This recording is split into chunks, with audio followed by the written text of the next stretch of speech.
اور آیت اللہ خامنائی کو محفوظ مقام پر منتقل کر دیا گیا ہے۔ ایران اور اسرائیل دونوں ممالک کی بات کریں تو اس وقت تمام تعلیمی ادارے فوری طور پر بند کر دیے گئے ہیں اور عوام کو بنکرز میں منتقل ہونے کی بالکل ایسا ہی، اور ہدایات اسی کر دی حوالے گئی سے ہیں۔ مزید فیضان کامنٹ لے لیتے ہیں۔ سیکیورٹی ایکسپرٹ ہیں سعید محمد علی صاحب ہمارے ساتھ موجود ہیں۔ کہیے گا کہ جو ابھی ایران اور اسرائیل کی یہ کشیدگی اب بڑھی ہے، خطے پر اس کے کیا اثرات ہوں گے؟ دیکھیے جی، اس میں تین باتیں بالکل ہمیں کلیئرلی سمجھنے کی ضرورت ہے کہ یہ جو ابھی مذاکرات کا دور تھا اس کا مقصد جو ہے وہ کوئی حقیقت پسندانہ انداز میں کوئی ایٹمی جو معاملہ ہے ایران کا اس پر تصفیہ نہیں تھا، کیونکہ آپ جانتے ہیں کہ امریکہ اور ایران جو ہے وہ دونوں ایجنڈے پہ بھی اگری نہیں کر رہے تھے کہ کس چیز پہ بات کرنی ہے، کیا ایٹمی پروگرام تک محدود رکھنا ہے یا ایران کے میزائل پروگرام اور ان کی جو مسلح تنظیموں کی سپورٹ ہے اس کو تو ایران بالکل اگری نہیں کر رہا تھا ایجنڈے پہ شامل کرنا۔ البتہ ان دو تین ہفتوں کے دوران امریکہ، اسرائیل اور ایران تینوں کو یہ وقت میسر آیا کہ انہوں نے اپنی جنگی تیاریاں جو ہیں زیادہ مکمل کر لی، اور تینوں جانب سے یہ بات بالکل کلیئر تھی کہ جنگ جو ہے وہ امیوننٹ ہے۔ دوسری بات یہ کہ یہ جو جنگ ہے اس میں امریکہ اور اسرائیل مکمل طور پر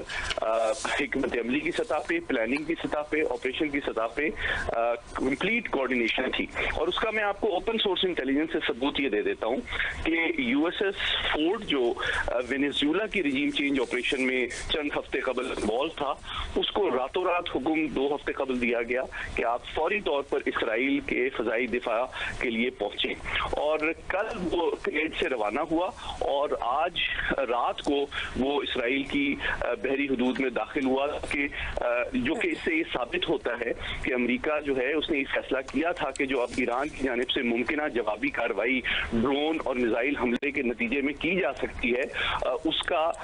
اسرائیل کے فضائی اور میزائل دفاع میں اس کی معاونت کی جائے۔ تو یہ جب ان کو 2-3 ہفتے قبل حکم دیا گیا تھا کہ ان کے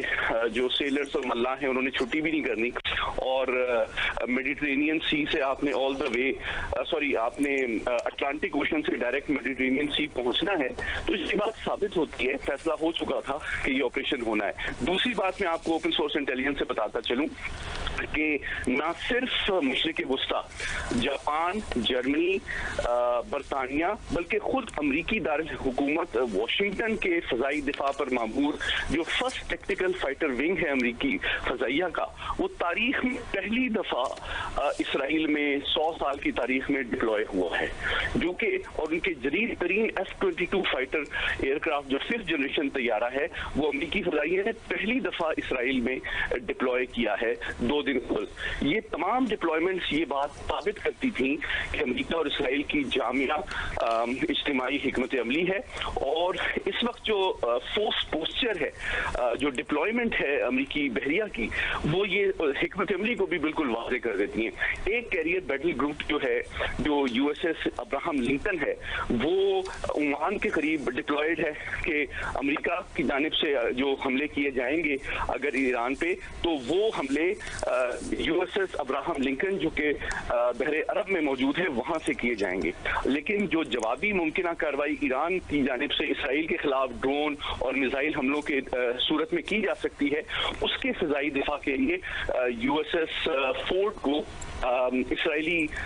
بحری حدود کے قریب تعینات کیا گیا ہے۔ تو یہ مکمل ڈپلائمنٹس جو ہیں اور یہ ثابت کرتی ہیں کہ امریکہ کی فضائی اور بحری قوت مکمل طور پر اس حکمت عملی کا حصہ ہے۔ ہر وہ ہتھیار جو ایران کے خلاف استعمال کیا جا رہا ہے وہ امریکہ کا پرووائڈڈ ہے۔ اچھا، آخری بات میں آپ کو ٹیکنیکل بتاتا ہوں کہ دیکھیں جو اسرائیلی فضائیہ ہے وہ چونکہ ایران کا فاصلہ اسرائیل سے کافی